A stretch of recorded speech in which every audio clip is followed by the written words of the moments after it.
Blog Talk Radio.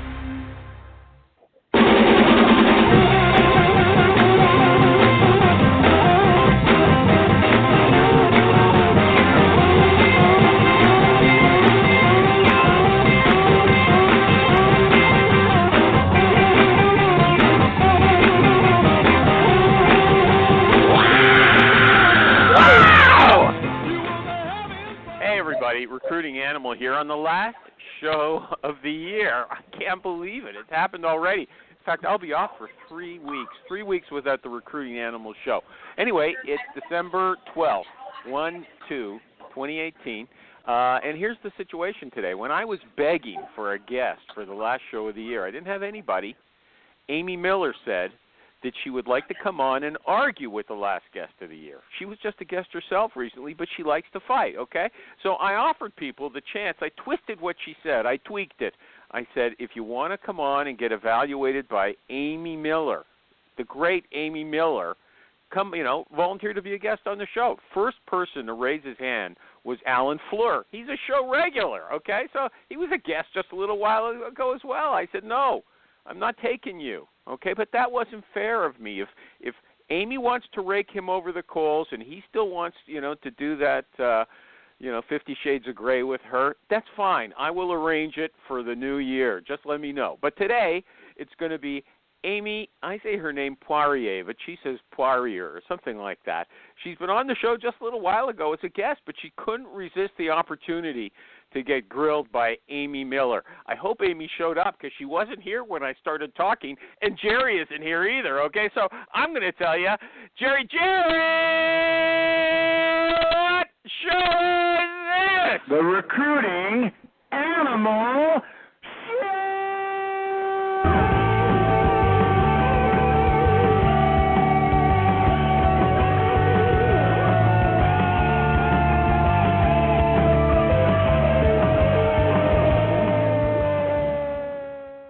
Right. Okay. Last week, Jerry stayed on for, 10 minutes before he got his business call. Today, he'll come on sometime. After he's finished with his business, he's going to be a big enough man to show up for the show. We don't need you, pal, okay? Anyway, before I get going, I want to thank my sponsors, Honeit, Honeit, the phone interview technology, Hire Tool, HIRETUAL, the super-duper sourcing tool, and PC Recruiter, the Swiss Army knife of recruiting software. I should mention that at 1 o'clock p.m. EST, Eastern Standard Time, right after this show, Hire Tool is doing a free webinar of their Hire Tool Pro. So if you want to sign up, go to their Twitter page, and I'm sure you get a link there. Let me see if the guests are here. Amy Poirier, I know you're here. She's in a restaurant or having a drink in a bar, okay? Luckily, there's noise coming in and out, but it's not that bad. Amy Miller, are you here? Drink? I'm here, but I'm kind of jealous. I'm not in a bar. Okay, well, I thought your basement was a bar. You were kind of a bar in your basement. That's what I thought, okay? Anyway. I have to meet my boss. So. Amy Miller, can you pick up the phone? Are you on a speaker or what? I can barely hear you. It's all garbled. Is anyone else having problems hearing me? No, you're calling on a crappy phone. You've been calling this show for years, and this year I have to start telling you to call in on a decent phone. What do you know? People listen to this show, all they hear is me complaining about the phones people call in on. One Amy's in a restaurant with people making noise, and the other's on a phone you can't hear. Gee whiz. Okay, look. Amy Poirier or Amy Miller, here's the scenario. Let's say Amy Poirier was going out for an interview. She wants to be a recruiter at a different company, okay? And she wants someone like you to, grill her to see, how she would work if she was going to be interviewed, how it would work out. She wants to feel, who is she as a recruiter? Now, Amy, you just made a move. I don't know if did they interview you when you made your recent move? Amy Miller? Yeah, you bet they did. Absolutely. They interviewed you. Yeah. Okay, so you know what kind of questions they ask. Am I right about that? Sure. Well, don't sound so enthusiastic, okay? Amy Miller, you just interviewed. You know what kind of questions they ask recruiters who are looking for jobs or are being considered for positions. Am I right about that? Yes or no? You are correct. Yes, sir. Gee whiz. Yeah.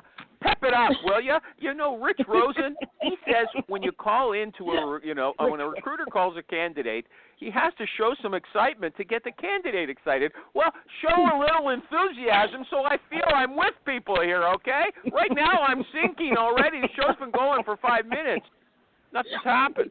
Okay, so Amy, what's the first question? Okay, Miller, what's the first question you would ask Poirier if she was coming in for an interview to be a recruiter on your team? What are the most important metrics that you track as a recruiter? I'm going to repeat that in case people can't make it out. What are the most important metrics, Amy Poirier, that you track as a recruiter? Can you answer that? I would say that I would track my connects per day, my valid, good business conversations that lead to market info or. Hold on. So you just mean you're counting the number of people you talk to in one day. Is that what you're saying? Exactly. Yes, my connects, my number of connects that I've. That's it? Yeah, people that. Well, that's I already know. Yes, that's it. I hate metrics. All right, I'm coming out there to tell you that. That's where all good recruiters go to die. Amy Miller. Yes, Amy Miller, what do you say? And I know. Let me say, I know they work, and I know what it takes to get there. But if you're going to breathe over my shoulder about, hey, Amy, 60 dials leads to 10 connects, leads to 2 submittals, when I am doubling my revenue for the company, then I have a problem. Yeah, no, I listen, Poirier, she's smart. Okay, I agree with her. Here's the thing, though. Here's what the pushback I would give. First and foremost, what is the company goal? And it's typically hires, right? So it's billings, it's hires, it's whatever, depending on what kind of team you work on, that kind of thing.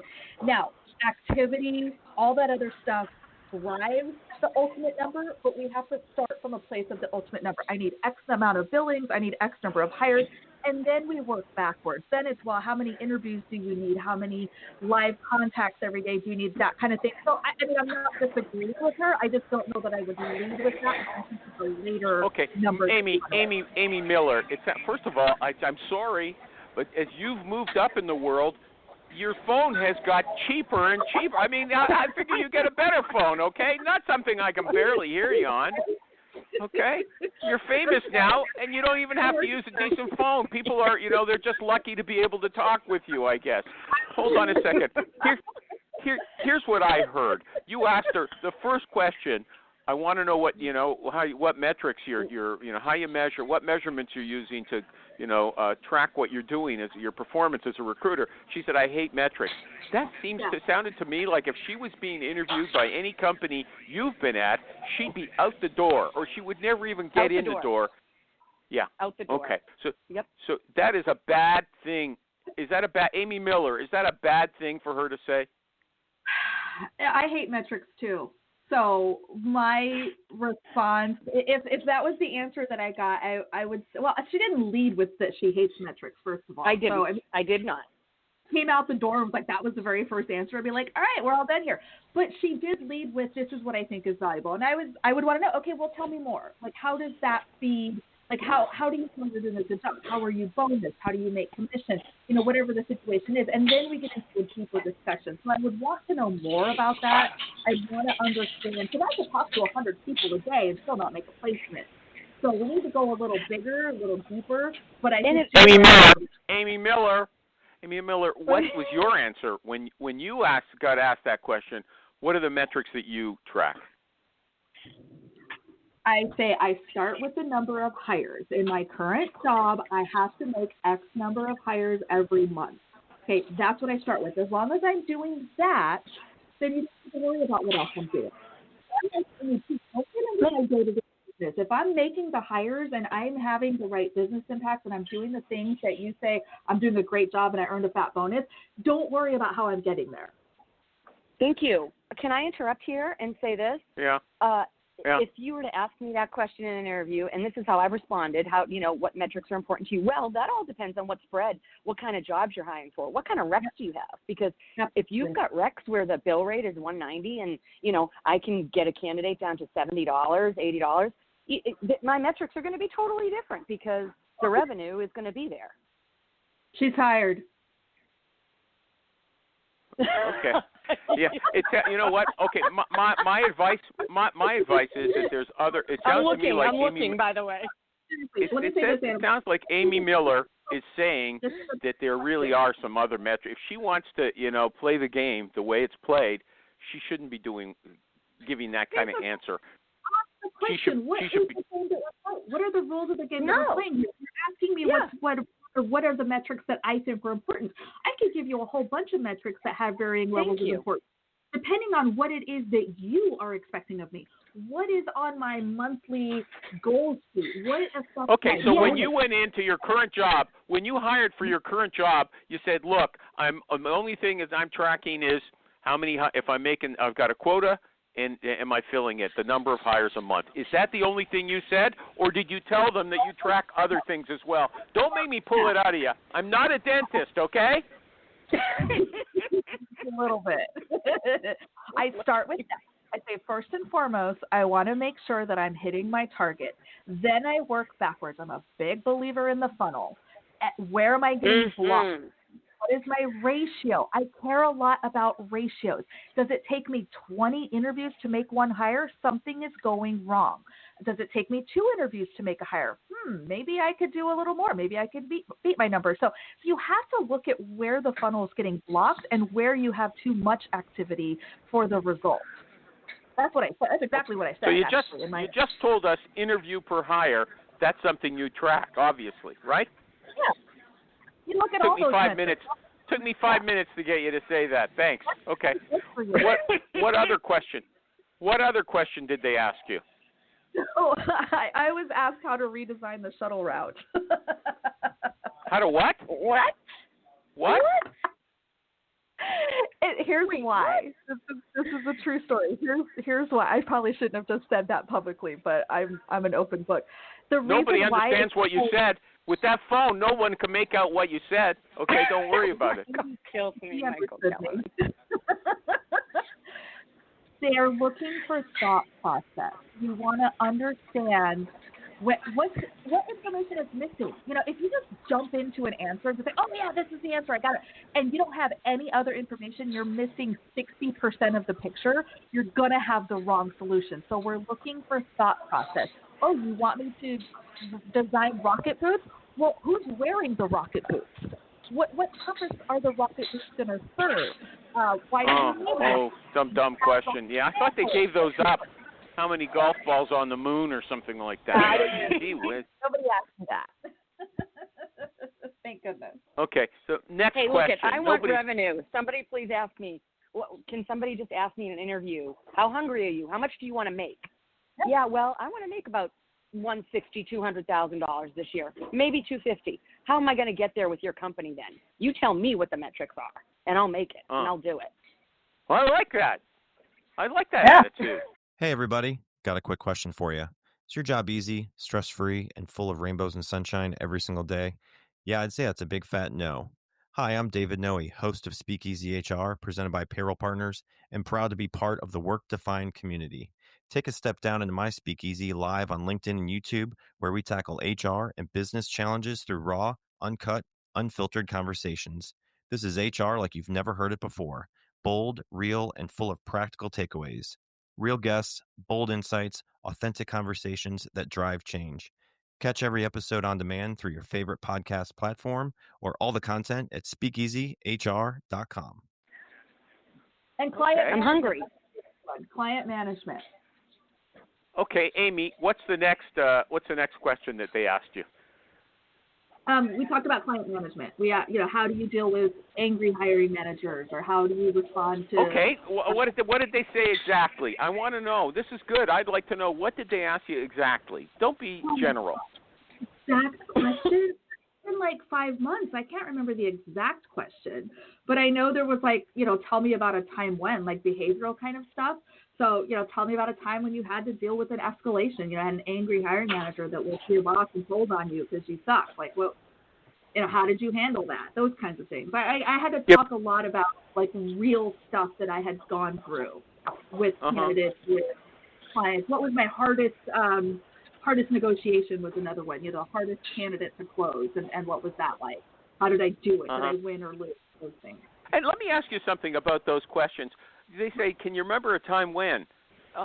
Whose memory is so good they can pull stuff out of a hat just like that? Was yours so good you could? You never forget the difficult ones. You never forget the purple squirrels. I will come home from work sometimes, and my husband will be like, "At least you're not working with that guy." Like even my husband can tell these stories because some are just that memorable. Okay, so Amy Poirier, whatever your name is. Okay, so can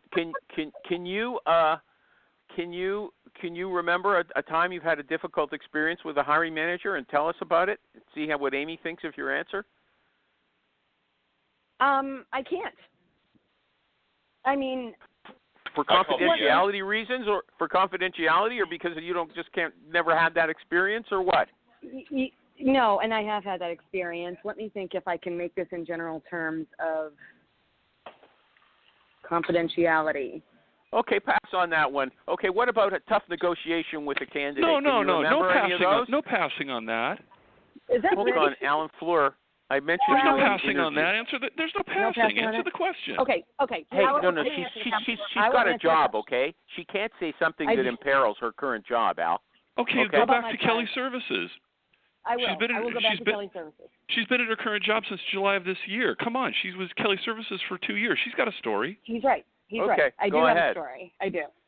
So a hiring manager took it upon herself. So co-employment, right? That's what we do a lot of times when we're a full-cycle recruiter. And I had a hiring manager who took it upon herself to deal with issues with my Kelly employees. And only until it was too late and it escalated was I brought into the situation. And it was a very serious situation. So I tactfully said to the hiring manager, I brought up all the successes that I've had, and I'm almost like an on-site. I'm there 3 or 4 times a week. You really can't handle these situations. They have to be brought to me first. You can trust me on this. We have to make this right because my job is to mitigate your risk, Mrs. So-and-so at such and such a plant. That's my job.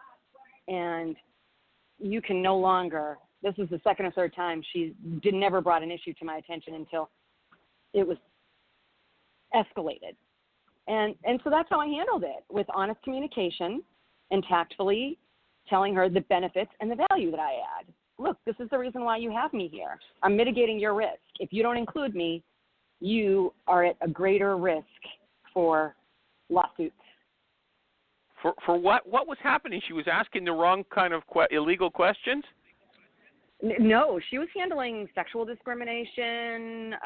One was sexual discrimination, sexual harassment. Oh, these were HR issues. These were not recruiting issues. These were HR issues. Is that what you're saying? She was the hiring manager. Yeah, she was the hiring manager, though, as well as the HR generalist.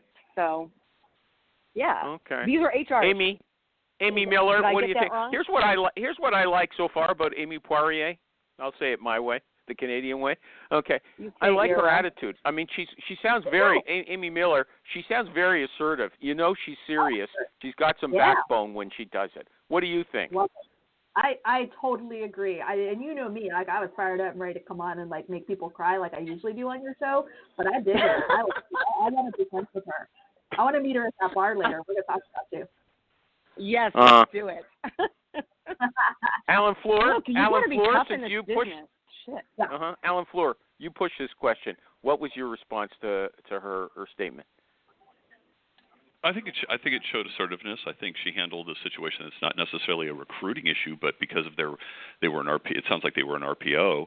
She had to handle something different, and she did. It sounds like she addressed it well. I think it was probably she made the best of a bad situation because she probably got called in late to the process when she didn't know anything was going on.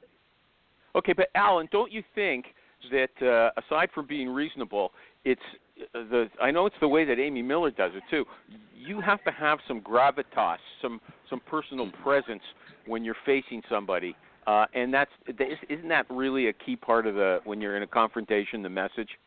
I'm civil, but I mean business. Definitely. The one thing I would suggest to her is don't tell them that you can trust me. That's good feedback. Let what you do show that you're already trustworthy. Yeah. It's like telling somebody I'm a lady. If you have to say Yeah. By the way, Alan, I mentioned you in the intro. I mean, you raised your hand first to be graded by Amy Miller, and I ruled you out. I know I was wrong to do that. I said I would, if you want to do 50 Shades of Grey on the show with Amy in the new year, I'm happy to do it, but only if she gets a good phone. I can't stand this phone. I won't tolerate it again. Okay, so I just want to get there. Okay. And it's just a regular feature of the Animal Show. I think it's fun. But let me just say this because I have to go in about 10 minutes and I don't want to miss this. One of the most important pieces of advice I've ever received in my career, a former boss at Microsoft told me, sometimes good consulting looks like bad customer service. Okay, good consultants look like bad customer service. You want to elaborate on that? So good consulting. So you're telling them the truth. Bad customer service, because recruiters should not be order takers. You should not be saying, oh, you'd like a software engineer with C++ and a side of Java? Let me go get that for you, and then bring it back and deliver it. That is not what we do. We are advisors. We are consultants. We have to sometimes tell people things that they don't want to hear for the betterment of the team, the candidate experience, the business, whatever it is. And sometimes it feels raw and they don't like it, but I don't care. If it's the right thing to do for whatever reason, and it's the right consultative answer, it may look like bad customer service in the moment, and we need to be okay with that. If you're worried about people liking you, get out of this business. Okay. Amen. Yeah. Okay, what's the next question, Amy, before you go? Amy M? Oh, okay, like next Amy Miller. Question? Yeah. Okay. All right. How do you what do you do outside of work to improve your recruiting sourcing skills? Like, how do you kind of continuing education kind of stuff? Like, what do you do to make sure you're staying sharp in your field? I network. I go to networking events. I keep my business cards. I'm always on the job. Even here at a bar, I'll have my business cards. I'll turn to the person next to me. What do you do? That's how I sharpen my skills. I make myself be fearless and introduce myself to everyone. You never know where your next rec is going to come from, which I got at a bar, by the way, for a very large client. I also have fun with Boolean searches. I play on Hire Tool. I love Hire Tool. Shout out to those to that. I love it. Yeah. It's always there's never an opportunity not to develop my skills. I'll ask people at a cocktail party, to interview them. I think one of our biggest, like Amy said, we are consultants, and we don't just take orders, and we do have to interview candidates. And sometimes candidates will give pushback. They'll say, it's all on the resume, because these tech people, they're so busy. It's all on the resume. Just take a look at my resume. You can pull it out. No. I want to talk to you. I want to talk to you about you. I want to hear it from you and your experience. And talk to me like I'm a 4-year-old about what you do, because then I know. Because then I know if they can explain it to a 4-year-old, or if they can make me understand it. Because full disclosure, I'm not super technical, but I am a great recruiter. If you can make me understand it, then I know I can work with you and present you to a client. So I do a lot of things. Does that make sense? Yes. Amy Miller. Miller. What about that answer? I think it started off a little rocky, but I think she got where I was wanting her to go. So where would it be better if she was going? If she said she reads articles on a regular basis on ERE or SourceCon, or that she really, or that she goes to the webinars like the Hire Tool webinar that starts at 1:00. What's a better answer? How could she have improved that answer? Okay, so I was looking for things like certain conferences you're attending, and what are you getting out of it? So I don't necessarily care. Oh, I went to SourceCon. That's fine. I mean, I love SourceCon, but what did you take from SourceCon that made you better at your job? What did you do differently? Solid advice. Reading that blog. We've all followed Glenn Cathy for years, but if you're not applying Boolean stuff that he's talking about, we're not better, right? So I want to know not only the what, but then how you're implementing it and what solid. Okay, so she said she reads the Boolean black belt, and here's an example of something I learned there. And she says this is how Glenn Cathy taught me to search for female or diverse female candidates on a search. Use 300 names of women in the search string. And that's what I've done, or how to make other diversity searches. This is how I learned it from his blog. That's the kind of thing you want her to say, right? Oh, doggone it. I could have really nailed that answer if I told you I just learned about the asterisk on Boolean search, or, So you'll do that when you come interview where I'm working so we can work together. Anything else, Amy, right before on. You have to go? Do you have time for another question? I do. I just had a question. Prioritization. You've got 40 recs. How do you figure out what to work on first, and how do you manage that day? 40 different managers ringing your phone, your crappy phone. What do you do? Good question. So what do you consider an A rec, a B rec, and a C rec? I consider an A rec one that is realistic with the rate. If I get a hiring manager that calls me and says they want a front-end developer with React.js and Angular, who's been doing it for, ever since Facebook came out with React.js, with the purple squirrel, but yet $70, $60 an hourly bill rate. No, okay, you get pushed to the side for the guy who's willing to pay, $85, $90 for that React.js guy who's a killer front-end developer, who's also, JavaScript beast. Yeah. And they've got a realistic time of delivery and a realistic rate. Okay, now she's in a different context. Amy Poirier is in a different context than Amy Miller, who's on the corporate side. So how would you evaluate her answer? But what she's prioritizing based on what makes sense in the context that she's in, and that's what I'm looking for. She can adapt to a corporate environment. She can adapt to a different context, but she's not saying, oh, well, I'd go for, the hardest position, or, oh, I'd go for the manager that, had the role's been open the longest. Like, that's the stupidest BS answer I've ever heard when it comes to prioritization. So she's thinking about it in ways of, like, what is a reasonable business problem to solve that I can do effectively and quickly. That's what I want to get to, and that's what she's showing me. And that's closest to the money. I don't want to work 3 months on a rec and not. Like in a corporate context, you're not necessarily talking closest to the money, but in the context of what he's working on, it absolutely makes sense. Okay, it's time for you to go, right? I have 3 minutes, but I guess I can let Alan take it. I've enjoyed this. I can't. think we can a feature. Amy Miller, it has been a pleasure to meet you. I was, I was very scared and still am. They were scary questions, challenging. Well, we're not finished. I mean, I'm going to let Alan. I'm going to let Alan, if he's still here, and Michael G. Cox take over from Amy when she's gone. Okay. Oh boy. Thanks a lot. I got to do a few ads first. So Amy, I couldn't, maybe everybody else can understand what you're saying, and I can't, like you said on Twitter that I'm the only one who has a problem. But did you say you're leaving now or what? Because I have to do some ads either way. Yeah, I love Hire Tool. They have some new features up with yesterday, super cool. So see you guys. Okay. Thanks for doing that ad for me. I have to do it again so that the people can hear it. Amy, thank you. Thank you for being a guest on the Recruiting Animal Show all these years. I'll see you in the new year, okay? Bye. Okay. Hey, everybody. Recruiting Animal here for Honeit, Honeit.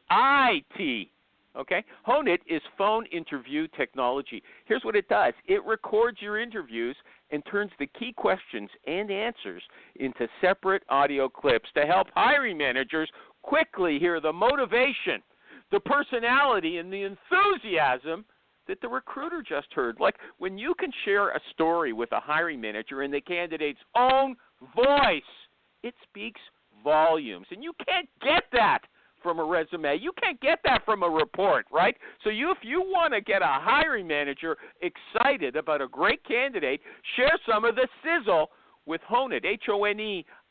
You just heard me telling Amy that what's important in the way she confronted that hiring manager was the tone of her voice, the way she did it. That makes a difference, and Honeit is going to let you deliver it. Honeit.com. Now I'm going to tell you about my good friends at PC Recruiter. If you're a regular listener, you hear me talking about PC Recruiter wanting you to give them a try. And the reason I keep telling you it's easy to do that is they provide two simple ways for you to switch from whatever you're using now to PC Recruiter. One of them is fast and simple. The other is custom made for you. The reason I keep stressing that is on my Facebook group, there's people every week saying, oh, what ATS should I use? I want to use a different ATS. I see this. I see that. And people suggest dozens of them. You know what? It's not hard. You don't have to make a big commitment to switch. You can try out new recruiting software like PC Recruiter very easily, see if you like it. And if you don't, go back to what you were using. Try something else, but try them as well. PCRecruiter.net. HireTool. I'll come back to them in a minute, but I'm going to remind you that they've got a webinar, a full demo of HireTool Pro. It's at 1 o'clock. Go to their Twitter page, HireTual, and you can find a link there. Alan Fleur, are you still on the show? Are you still here? Physically or mentally? Mentally, okay. I want you and Michael G. Cox to ask some questions of Amy Poirier. If she is going out, imagine she's going out to an interview as a recruiter. What questions would you ask her? And I want you to evaluate her replies. Do you have anything that hasn't been asked yet that you think would be good? Sure. Okay. So go ahead. Before I ask you, Amy, let me ask you this question: are you going to interview at an agency or an internal position? I'd like to be at an agency still. Okay. Did you say sales? Yeah. No, she said if she was going out, she would still be looking at agency work. She's an agency recruiter, not a corporate Michael, go ahead while I'm thinking.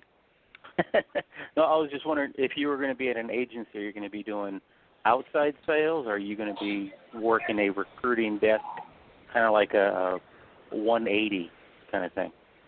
I'd like just to recruiting. Ultimately, my goal, I'd like to run a split desk. I'd like to talk to the client, the hiring manager, and I'd like to recruit as well for them. When you say talk to, you mean actually go out and bring in new business? Or maintain existing? Yeah, or fill existing. Didn't you hear she picks up business in the, I don't want to say pick up guys, she picks up business in the bars. I pick up business in the bars. Well, look, both. I'm not going to lie. I'm fearless, but I'm a little scared bunny rabbit on the inside when I'm picking up new business, but I never let it show. So if I could start off ultimately in maintaining new business and then grow into that role, that'd be perfect. That would be perfect for me, and I know I can do it. But, right now I am currently just full on one-sided tech recruit. I'm just recruiting. Okay. Well, as a sales recruiter, I'm typically focused on finding out about previous sales accomplishments and sales activities that you've been engaged in. And that's really all I tend to focus on. So do you have any major... I've had success in that area. Okay, such as? Okay, so when I was a lowly, when I got back into this business after being out of it for a while as a mother, stay-at-home mom, Kelly Services gave me a shot. I worked a brick and mortar. I pretty much ran the branch. full life cycle recruiting. And I did go out and secure a pretty large account, and then they were a third-party containment corporation because I was in the automotive plant. I was staffing all the way up from the maintenance and the high-tech maintenance technicians down to the floor production. What were the big challenges in trying to secure that business? Hi, I'm Stephen Rothberg. And I'm Jeanette Leeds. And together, we're the co-hosts of the High Volume Hiring Podcast. Are you involved in hiring dozens or even hundreds of employees a year? If so, you know that the typical sourcing tools, tactics, and strategies, they just don't scale. Yeah. Our bi-weekly podcast features news, tips, case studies, and interviews with the world's leading experts about the good, the bad, and the ugly when it comes to high volume hiring. Make sure to subscribe today. Well, I went wide with the 3 plants that I worked. When I took them over, I went wide. I just established trust with honest communication. If they were asking for 10 people on the floor the next day and I knew what I could deliver, I was honest with them. I said, I cannot deliver 10 people. 10 people can't pass the drug screen right now. I've got 6 people in my pipeline that I can deliver to you. And I would get an answer from hiring managers, well, Malone's or such and such, or I didn't mean to throw that out there, but such and such agency said they can bring 10 people. Well, good. Audit those people and see if they've been drug screened, and then come back and talk to me. So would that not open up your branch or your agency to basically allowing competition into your accounts? How so? Well, if you're telling them to go ahead and go with the competitor, my concern would be... They were already there. So because of the nature of the business and the low unemployment rate, they already had about 3 or 4 agencies that they were using to staff the floor. And what I did during my time at Kelly Services is I pushed out about 2 or 3 and I became the primary. Because of the honest communication, because if you tell somebody, especially a plant manager who's counting on 10 people to be on the floor, if you tell them that you can deliver 10 and you deliver 3 and 2 of them walk off the job, you're probably not going to get a call. You're not going to be number 1 on the list. Mm-hmm.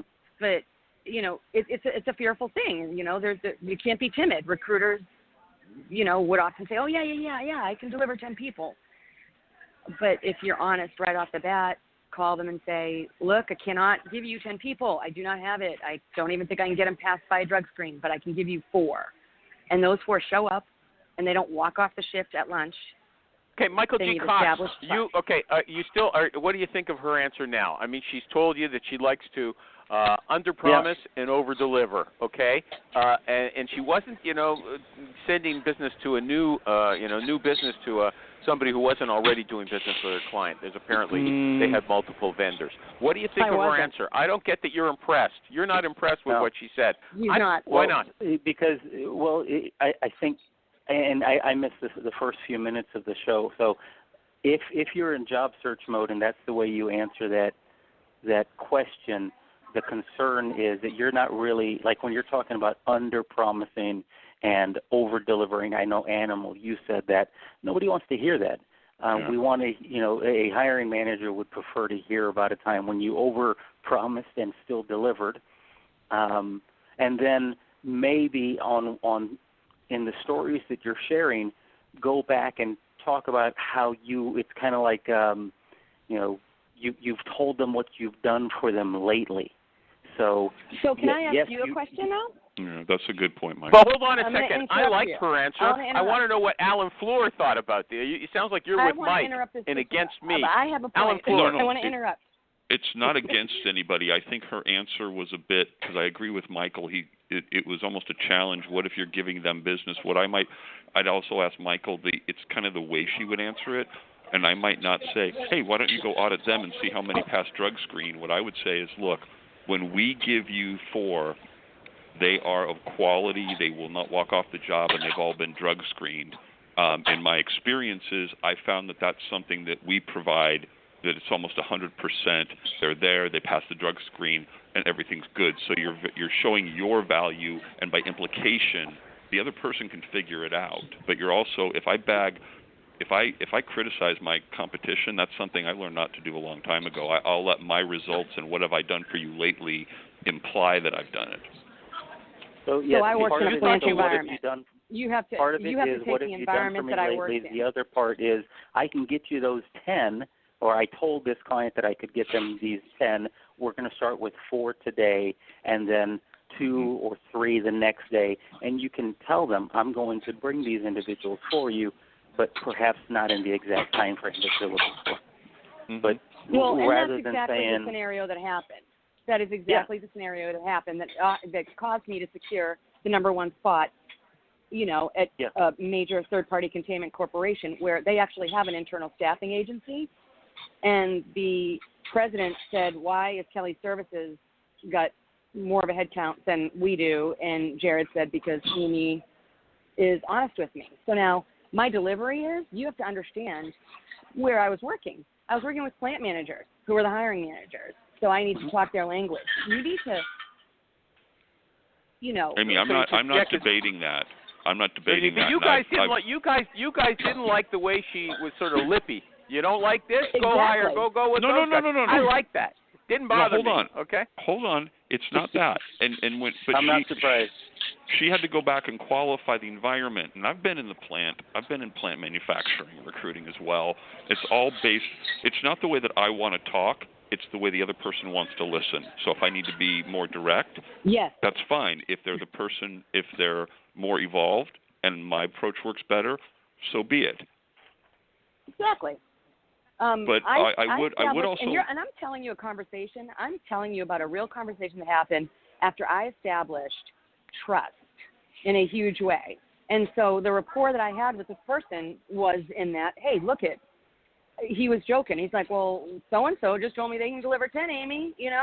What's the deal? I said, okay, fine. If they can deliver 10, go on at them. I'm telling you. Next question. I would never say. Let's move on to another question. I have one. Let's move to another question. Alan, Fleur, do you have Amy, one yet? Yeah, I have one. Amy, this is a bit odd, off the mark, but tell me about a time you failed. Oh, okay. That hurt. Yeah, it did. Which one do you want to hear about? Because there's a couple. I mean, you don't have to answer anything you don't want to. Okay? No. Whoa, animal. Whoa. No, I want to answer. I want to answer this one, and I want to be honest about it. Failed in my job with my manager, failed with the hiring manager. It's all happened, let's see. If you are going out for, on the job search, definitely want to have some of those chambered, some of those answers ready to go. And I don't mind that you're trying to figure one out, but answer the question, and I'll share. So please tell me about a time you failed. I probably got a little too personal with the candidate. I'm waiting. Does that mean you married him or what? Waiting. I don't know what that means. I'm waiting. I'm waiting. Don't tell us anything that'll get you arrested, okay? All right, okay. No. I gave him a little too much information to give him the edge, and it was found out. Can I leave it at that? No. Hold on, animal. Let me finish this. Okay. Tell me what you did to correct it. Tell me what you learned from it. What did I learn from it? Okay, so I learned always professionalism. When I want a candidate that I feel is the best fit, I'm going to present them in a light that doesn't show my personal preference. I've learned how to only present their professional qualities that I feel will best suit the client. Okay. Does that make sense? Do you understand? Yeah, I failed to a hiring manager where I was like, I love this guy. He's so great. We got such a great report. I made it about me, And okay. So and Alan, one thing to keep in mind, and maybe most people aren't aware, you should, if asked that question, and I know this is slightly dodgy, start with your solution and then talk about the problem. It's kind of like what she said, but backwards. It's like, I learned a long time ago not to get too personal with my clients because this is what I did. And I agree that's a personal thing. I agree, and I don't care if it's forward or backward.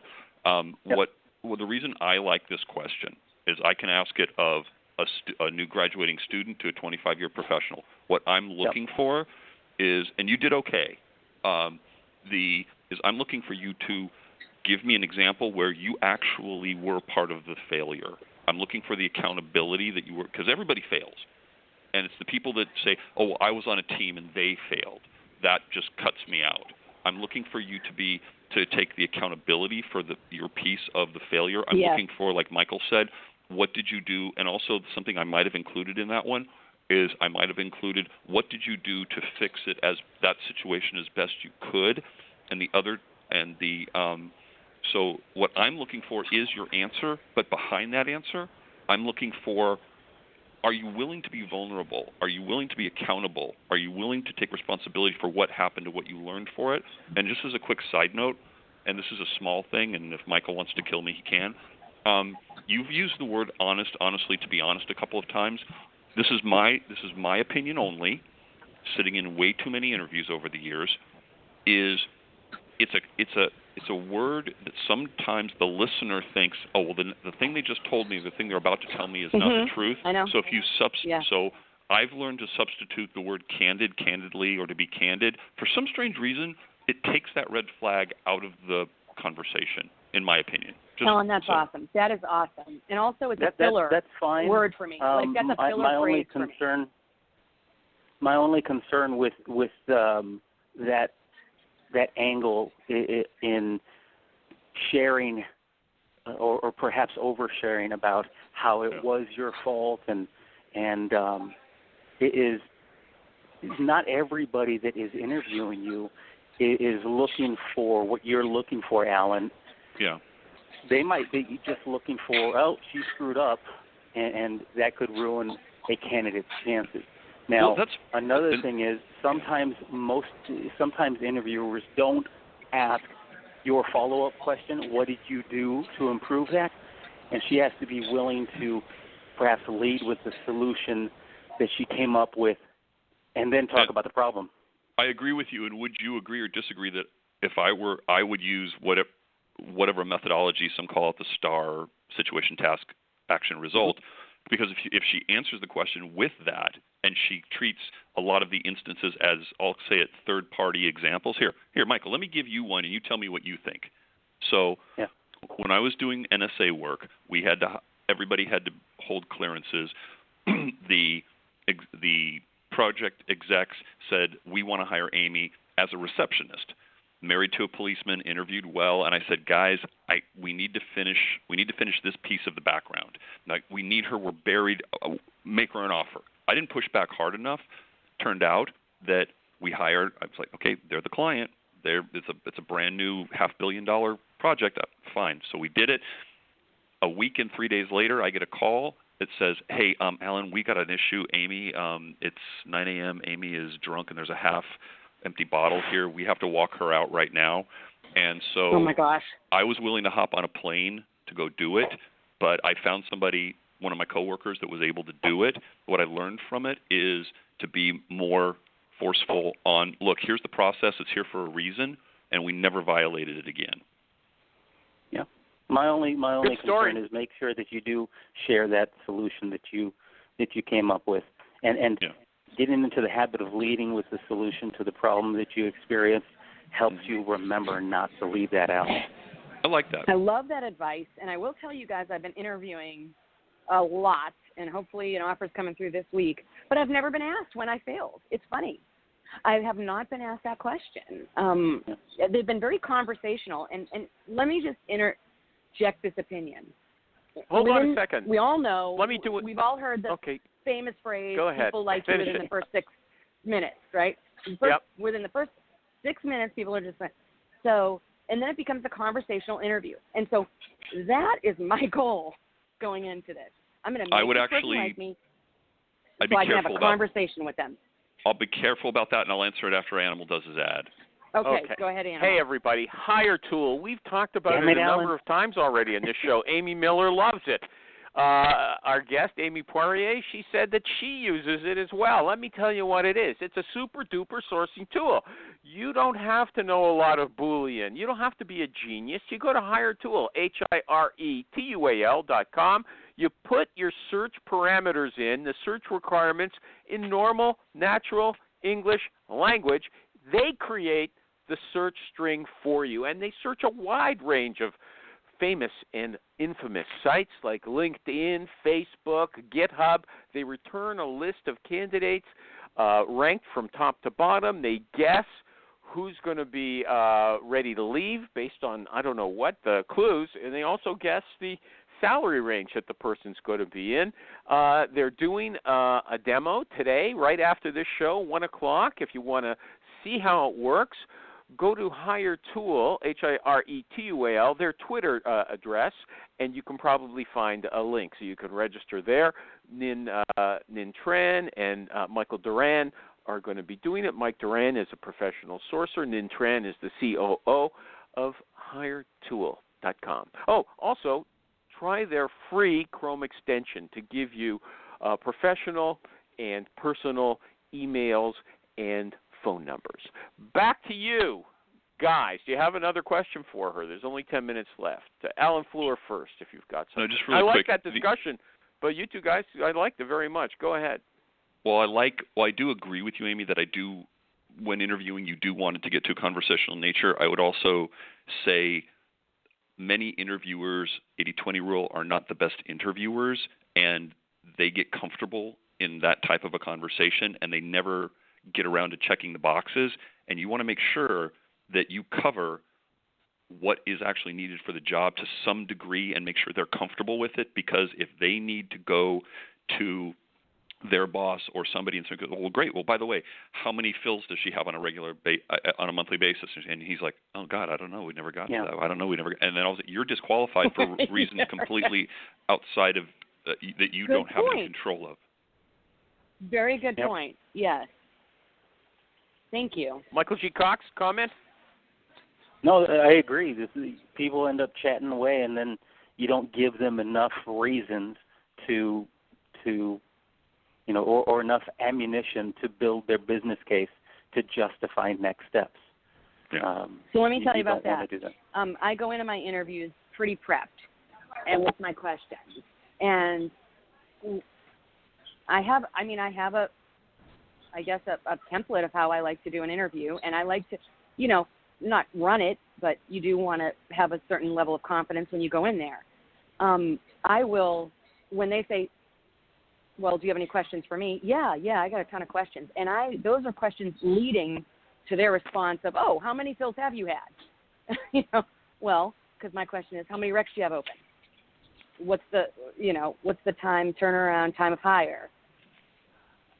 And then that will in turn get them to ask those questions that can. Does it make sense? I'm trying to get them to ask me about my successes. Yeah, but sometimes they're at a not certain going point, to. if they don't, you need to have those ready to go, and before your mission is before that conversation ends. So keep an eye on the clock to make sure that you are able to convey your top 3 or top 5 reasons why you would be a smart hire for this role, and be very specific to that role.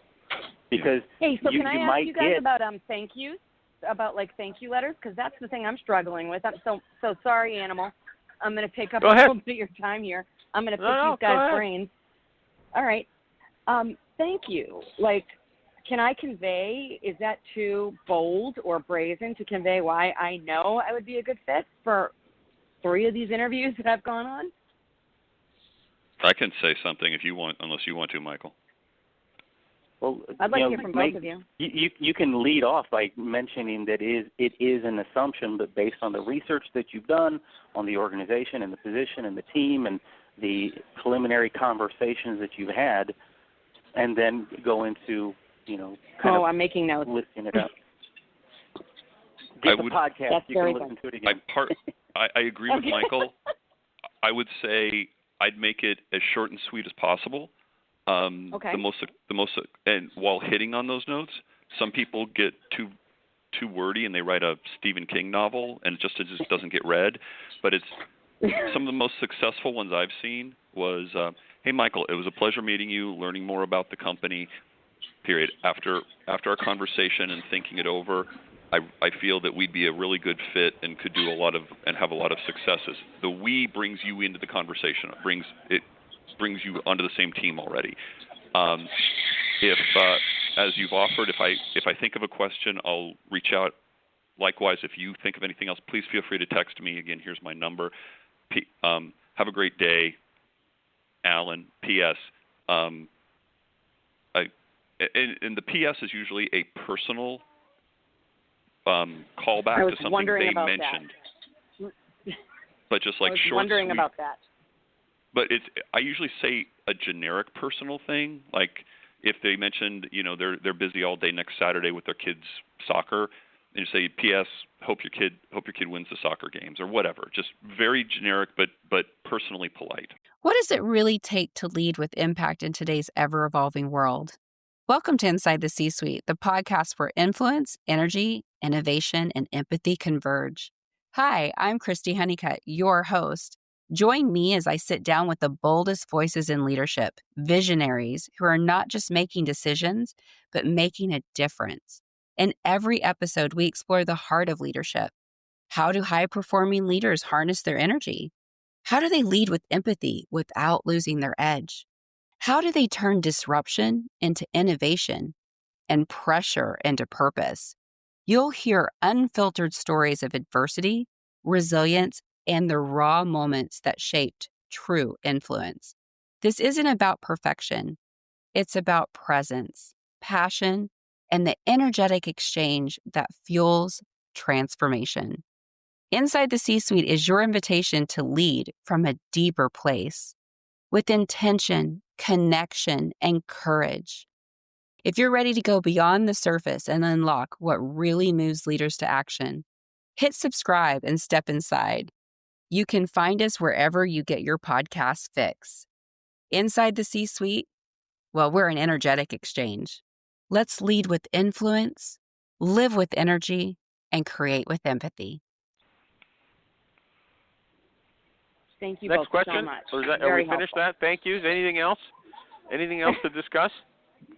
Do you have any pressing questions, Amy? No, I don't. Animal. What about you two guys? You have any more, or does Michael G. Cox want to tell us what the Brad Johnson show is and what a submarine is and all that kind of stuff he was talking about? All right, okay. The Brad Johnson show is basically Brad Johnson is it's a parody show making fun of all of these self-help gurus and thought leaders and just poking fun at guys like the Gary V's of the world. It's just fun. I'm on board. And so all those words, that stuff you were using, that was just making fun of the kind of jargon, sales pep talks that they give? Yes, and it's not me. That's actually some of the stuff that he shares on his. Yes, I got it. It's okay. I just wanted to know. I'll tune in. Okay. Any 5 minutes left. Any final discussion for Michael G. Cox that you think she should be aware of if she was interviewing for a recruiter with you? I would want to know what she's done and how well she's done it, and does she really want to do it again? And would she, I'm trying to extrapolate. Would she be a good fit for this? But how does she want to do it again? She's coming to interview with you. She wants to do it again. You know she does. Oh my God. No, yeah, but she may think she does, but am I on a short list of positions that she's really, really considered, or is it 50 positions that she's going to interview for? Neither one of you asked me. Yeah, that's a question that neither one of you asked me, which is one of my top questions as a recruiter, as a technical recruiter especially, because they hear from thousands of us on a weekly basis. And that question is, how many are you interviewing right now? how many are you interviewing for, what stage are you in, and where do I fall? Where does my opportunity fall? Or am I number 1, 2, or 3? And it's okay if I'm number 3. Just tell me, because I like to know. I'm trying to do the best job for my client as I'm trying to do the best job for my candidate. Okay, but hold on. So Michael when G. Cox, is that what you were talking about? Would you ask her that question specifically? No, because I that's not measurable, and I don't know if I can get an answer that I can actually measure. How are you going to determine her enthusiasm or commitment to the? I don't confuse enthusiasm with capability. I just interviewed yesterday for a job, right? And he didn't ask me, so are you interviewing elsewhere? Now, I don't care. Here's the thing. You don't care. You don't care. Well, here's the thing. So if you the really only time I care is when, if I have to speed up the process, because I really think that time kills deals. Yep. Time kills deals. So I don't care how many you're interviewing for, because if you tell me 10 or 3 or I'm the top choice, that doesn't change anything. For me, again, I'm just focused on the accomplishments, the achievements, the activities that you've have been engaged in. But if you really like me, why wouldn't it change things for you? It would change things, but only in regard to, do we need to speed up this process to make sure that you receive an offer from us around the same time that you receive those other offers, and we don't miss the opportunity? Yeah. Or do we need to slow this down? Yeah. But it doesn't influence my but Michael G. Cox. decision. Michael G. Cox. Before we run out of time, I was trying to figure out. You said you want to assess. Does she want to do it again? Which to me means her enthusiasm, and you said no. I'm not interested in enthusiasm, just competence. What are you talking about there? Does she want to do it again? I'm lost. What do you mean? If she understands the position, and part of that falls on me. If she understands the role and the way it fits into this organization, and she is still very interested in moving forward, then absolutely. After, of course, I have evaluated the What do you mean the way it developed. fits into this organization? The way we do it? I mean, you mean the general role as a recruiter? It's the way we do it, and the fact that I don't mess with spreadsheets, and I don't need to know about all of the activities that she's involved in, so long as I'm seeing the results. And some organizations are much more focused on everything has to be in this system by 3 o'clock every single day, and you have all of these processes and procedures that I think tend to get in the way, and so it's just very different. And she needs to be aware of the environment that she might be walking into, and if it's a fit, and she says so, and she understands it, and then says so, then we can. Okay, so hold on. Let me ask you both a question before we finish. So there's certain things that she should have to know about the company before she can actually say, really sincerely, I'd like to work here. But just like Alan Fleur said a few minutes ago, sometimes these guys get rambling in their conversations and they don't tell you that information. So what questions should she be asking to make sure that she knows? Should she say, can you tell me something about your process? Or No, it's an easy question. Go ahead, Al. So Michael G. Cox, I've really enjoyed this, and if I get something back that says he did great, and at some point you just want to ask in a polite way, why should I work here? Why are you here? Why do you stay? Because, like Michael says, one of the things about, correct me here, Michael, is one of the things is the culture of the company is also expressed in the interview process. And if Amy's like, she's ready to go, and she could be a fit for 5 companies technically, and she might not be a fit culturally. And not even for the entire company. You'll get a feel for, if you're speaking to the right individuals that are actually on the team, you'll get a feel for the culture on that specific department in that specific region, because culture, I feel, changes from department to department and location to location and cubicle to cubicle. Absolutely. So this is where I fell short. short with culture. I'm in a big culture situation where it's extremely unprofessional. It's in a boiler room. It's like Glenn Ross meets The Office. And I could not unearth that. I'm serious, Well, y'all. The thing is when I that during the interview process. See, and that's where unearth that.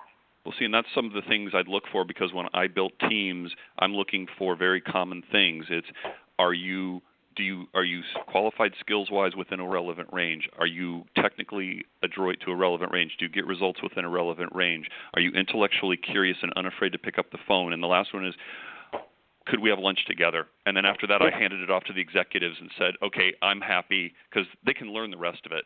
And the other thing that I might do if I were you, if these are multiple interviews with each company, one of the things I might do is I might say, who are your top 5 clients?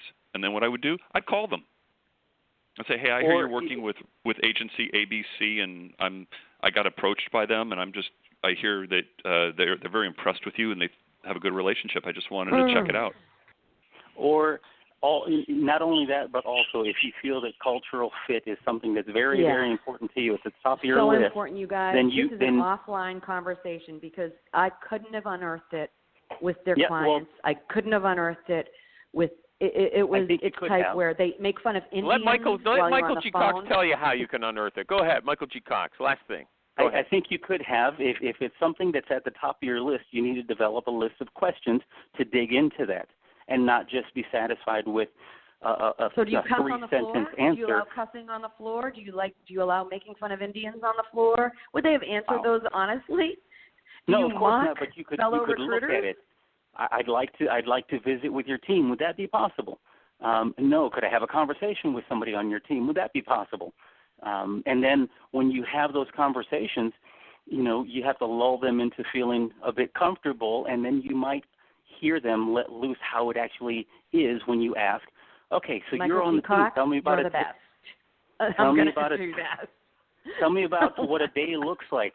What do you guys do during, before, after, and what does it feel like to be on that team? But you can uncover those things that are most important to you, but you just have to have a certain lining of questions that will lead into those things.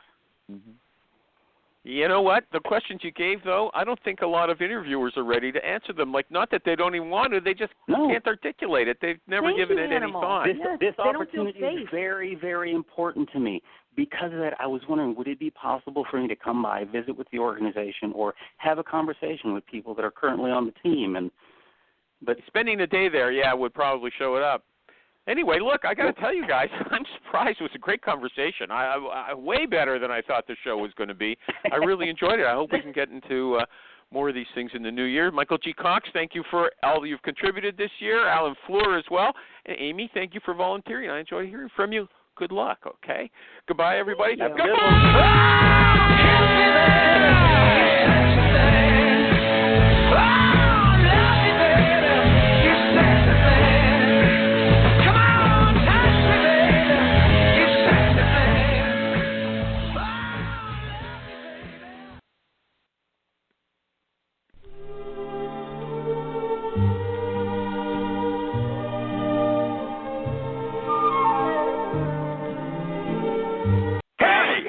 I don't need this, man.